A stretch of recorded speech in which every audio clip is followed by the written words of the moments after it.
Hello students, मेरा आप सभी को प्रणाम। तो हम पहली वीडियो में महर्षि पतंजलि जी का योग दर्शन के बारे में चर्चा कर रहे थे, कर्म फल के बारे में, कर्म सिद्धांत के बारे में कि कर्माशय क्या होता है, कर्म सिद्धांत क्या होते हैं। फिर हमने कर्मों के भेद के बारे में जो है चर्चा की थी। तो आज हमारा विषय रहेगा कर्म फल के भेद। जो हमने कर्म के बारे में, कर्म के भेदों के बारे में चर्चा की थी, तो उससे अगला टॉपिक है हमारा कर्म फल के भेद। ठीक है, तो हमारा टॉपिक क्या रहेगा? कर्म फल के भेद। कर्म फल के भेद। अब कर्म फल के भेद में क्या होता है? कर्म फल के भेद में होता है जो भी हमारा अहिंसा रूपी जो हम कार्य करते हैं, जैसे हिंसात्मक कार्य करते हैं, क्रोध के द्वारा कार्य करते हैं, द्वेष ईर्ष्या के द्वारा जो हम कार्य करते हैं, तो वे एक चित्त में समाहित हो जाते हैं, तो उनसे क्या है? कर्माशय बन जाता है। और इन कर्माशय के बारे में जो है ये दो प्रकार के होते हैं कि किस तरह से कर्म फल हमें मिलता है, कि दो प्रकार के बारे में इनका बताया गया है। कि पहला जो है, जो कर्म फल है वो दो प्रकार के भागों में बांटा गया है। अब कर्म फल के भेद जो होते हैं वो दो प्रकार के होते हैं। पहला होता है हमारा दृष्ट जन्म वेदनीय, दृष्ट जन्म वेदनीय कर्म। ठीक है। दूसरा है हमारा अदृष्ट जन्म वेदनीय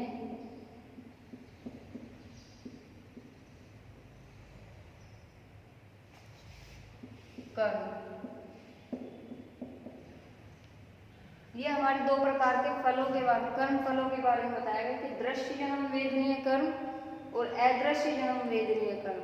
ये दो प्रकार के कर्म फल होते हैं। तो अब हम इनके बारे में थोड़ी सी व्याख्या करते हैं कि दृश्य जन्म वेदनीय कर्म कौन से होते हैं।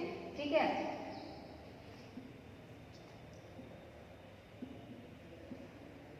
दृष्ट जन्म वेदनीय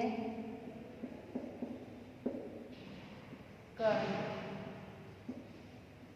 दृश्य जन्म वेदनीय कर्म कौन से होते हैं?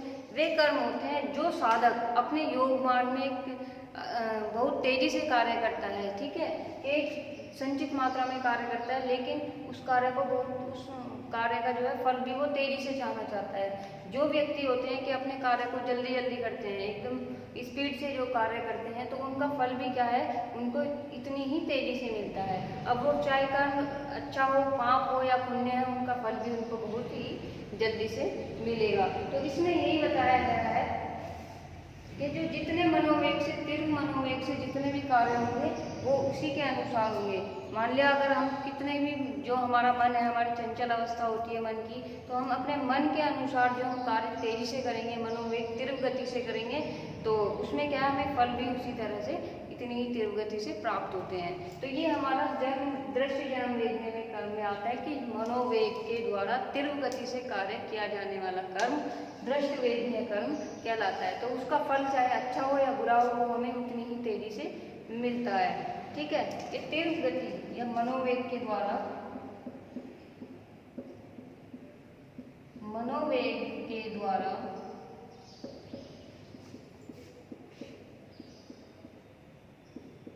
तीव्र अवस्था में या तीव्र गति से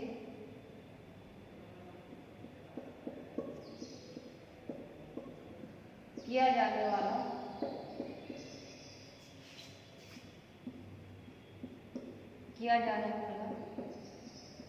वाले कर्मों का फल।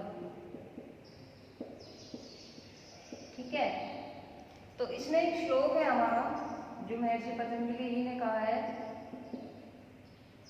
कि तीव्र संवेगा नाम आसनम, कि तीव्र संवेगा नाम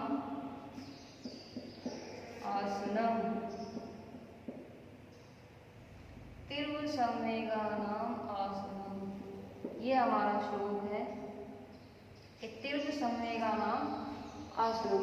इसमें क्या बताया गया है कि अर्थात जिनके साधन की गति जितनी तीव्र होगी, मतलब कि एक तरह से कहते हैं कि जब साधक होता है, योग मार्ग में आगे बढ़ता है, तो उसमें क्या होता है कि वो जितनी तीव्र गति से साधना करेगा उसका फल भी उसको उतनी ही साधना से मिलेगा। आपने साधना बहुत तेजी से की है कि हमने आज ये कर लिया, वो कर लिया, मतलब आपकी मन की इच्छा के अनुसार आप जितनी तीव्र गति से कार्य करते हैं, जितनी तीव्र गति से कर्म करते हैं या साधना करते हैं, तो उनका फल भी जो है उन्हें उतनी ही तीव्र गति से प्राप्त होता है। तो तीव्र समय का नाम में यही होता है कि जो व्यक्ति है, जो साधक अपनी साधना को मनोवेग के द्वारा तीव्र गति से करता है, तो उनका फल चाहे अच्छा हो या बुरा उसको मिलता ही मिलता है। वो समाधि या मोक्ष को बहुत जल्दी ही प्राप्त कर लेते हैं। तो इसमें क्या है, जब तीव्र गति से हम कार्य करते हैं तो उसका फल भी हमें तीव्र गति से ही प्राप्त होता है। ठीक है, अब आगे चलते हैं हम। दूसरा हमारा जो कर्म का फल है, अदृष्ट जन्म वेदनीय। अदृष्ट जन्म वेदनीय कर्म। इसमें क्या होता है, अदृष्ट जन्म वेदनीय कर्म में क्या होता है कि जिन कर्मों को करते समय मनोवेग तीव्र नहीं होता है, कि जिन कर्मों को करते हुए हमारा मनोवेग तीव्र नहीं होता है, बहुत धीरे धीरे से हम कार्य करते हैं, सोचते हैं कि आज नहीं कल कर लेंगे, आज हमने थोड़ा सा किया, फिर अगले दिन हमने थोड़ा सा किया, तो उनका फल भी क्या है, हमें बहुत ही धीरे धीरे प्राप्त होता है। तो जो हम अपने जीवन में कार्य करते रहते हैं, जो कि हम कर्म करते रहते हैं, तो वो क्या है, हमारे चित्त में एक जगह संग्रहित होते रहते हैं, और उनके द्वारा क्या है, वो उनके जो मिलने वाले फल है वो या तो हमें इसी जन्म में मिल जाते हैं या हमें अगले जीवन में उन फलों को भुगतना पड़ता है। ठीक है, तो इसमें ये भी होता है कि जो भी हमारे अच्छे कर्म हैं या बुरे कर्म हैं, तो वो हमारे चित्त में संग्रहित हो जाते हैं, तो वो धीरे धीरे से कार्य करते करते करते करते वो हमारे चित्त में संग्रहित होते जाते हैं, एक जगह इकट्ठा होते चले जाते हैं, और उन इकट्ठा होने वाले कर्मों को ही कर्माशय बोला जाता है। ठीक है, तो ये कर्माशय का फल भी हमें उसी तरह से मिलेगा जिस तरह से हमने कार्य किया है। अगर हम तेजी से कार्य करते हैं तो दृष्टि जन्म वेदनीय कर्म के अंतर्गत आता है। अगर हम धीरे धीरे अपनी मनोवेग की क्रिया के द्वारा हम धीरे धीरे कार्य को करते हैं, तो उसका फल भी हमें कुछ इसी जन्म में फल प्राप्त हो जाएंगे, कुछ हमें अगले जन्म में प्राप्त होंगे, तो मतलब उसके फल जो है हमें धीरे धीरे ही प्राप्त होते रहते हैं। तो अदृश्य जन्म वेदनीय कर्म में यही सब होता है कि धीरे धीरे हमें फल प्राप्त होता है। तो इसमें आगे कहा गया है कि जो कर्माशय होते हैं, जो ये वाले जो कर्म होते हैं, तो उनको जन्म दृष्टि जन्म वेदनीय कर्म बोला जाता है, और जो ये कर्म होते हैं ये हमारे अदृष्ट जन्म वेदनीय कर्म कहलाते हैं। इससे आगे चलते हैं कि उन्होंने कहा कि जिन शुभ कर्मों का सुख फल भोग स्वर्ग आदि के, उन्होंने कहा कि जिन कर्मों का फल सुख भोग आदि द्वारा स्वर्ग के लिए होता है, और जिन कर्मों का जो पाप कर्म होते हैं हमारा, उनको पाप कर्म नरक द्वारा जो भोगे जाते हैं, तो वे कर्माशय बन जाता है। तो इन कर्माशय को हमें खत्म करना होता है। अगर हम उन एक तरह से एक उदाहरण ले लीजिए कि फल होता है, वो फल पेड़ से जुड़ा हुआ होता है, पेड़ अपनी जड़ से जुड़ा हुआ होता है। तो इसी तरह से जो भी हमारे कर्म होते हैं वो हमसे जुड़े होते हैं, वो हमारी जड़ों से जुड़े हुए होते हैं। तो क्या है, अगर हमें फल को प्राप्त नहीं करना है, तो हमें उस जड़ को भी खत्म करना होगा। तो इसीलिए एक उदाहरण कहा गया कि जो आपके कर्माशय बने हुए हैं, आपके पूरे जीवन में आपने जो कर्म किए हैं, उनका एक कर्माशय बन जाता है। तो उन कर्माशयों को नष्ट करने के लिए आपको जड़ से ही खत्म करना पड़ेगा। और उनकी जड़ क्या होती है? जड़ होती है अविद्या। जो हमारे पंच क्लेश होते हैं, जो क्लेश होते हैं, अविद्या, अस्मिता, राग, द्वेष, अभिनिवेश। हम ईर्ष्या कर लेते हैं, लोभ कर लेते हैं, क्रोध करते हैं, तो ईर्ष्या करते हैं, और अविद्या के द्वारा ही ये सारे क्लेश उत्पन्न होते हैं। और अगर हम अविद्या को ही नष्ट कर देंगे, तो हमारे कर्म फल जो बनने वाले हैं, जो हमें बुरे फल मिलने वाले हैं, अच्छे फल मिलने वाले, मतलब कर्माशय जो होता है वो कर्माशय खत्म हो जाता है।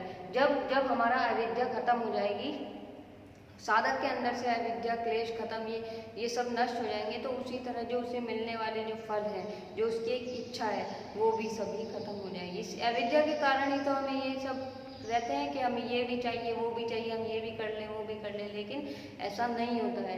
तो जब तक आप अपनी अविद्या को नष्ट नहीं करोगे, तब तक आप अपने मन को, अपने चित्त को स्थिर नहीं कर पाओगे। और अगर आपने अपने चित्त को स्थिर कर लिया है, तो चित्त को स्थिर करने के बाद क्या होता है कि आप समाधि या मोक्ष को प्राप्त करना चाहते हैं, वो भी आपकी बहुत जल्दी प्राप्त हो जाती है। तो इसलिए महर्षि पतंजलि जी कहते हैं कि अगर आप कर्म करोगे तो उसका फल आपको मिलना ही मिलना है। आप जितने वो आपके ऊपर डिपेंड करता है कि आप कितनी तेजी से कर्म करते हैं, कितनी धीरे से कर्म करते हैं। अगर आप उन कर्मों के फलों को कर्माशय बनाना चाहते हैं तो वो भी आपके ऊपर ही डिपेंड करता है। और अगर आप उन कर्मों के फल को आप जल्दी से तीव्र गति से प्राप्त करना चाहते हैं तो वो भी साधक के ऊपर ही डिपेंड करता है कि साधक क्या चाहता है, ठीक है। और साधक क्या है, क्लेश भी खत्म कर सकता है अपने अभ्यास के द्वारा। अभ्यास करेगा तो उसके क्लेश भी खत्म हो जाएंगे और जो कर्माशय जो बना हुआ है कर्मों का वो भी समाप्त हो जाएगा। तो उसके द्वारा क्या है, चित्त भी स्थिर हो जाता है और समाधि की भी प्राप्ति बहुत जल्दी हो जाती है।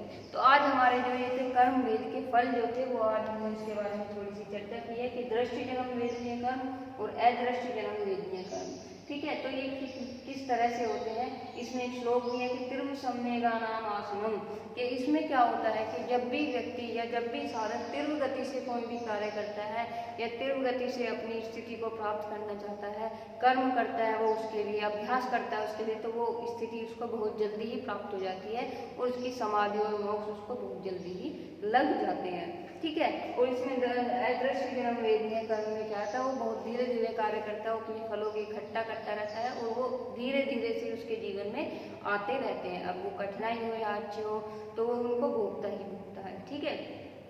तो आज के बारे में हमारी ये चर्चा थी। इससे आगे की हम चर्चा करेंगे अगली वीडियो में। आज के लिए इतना ही काफी। Thank you so much.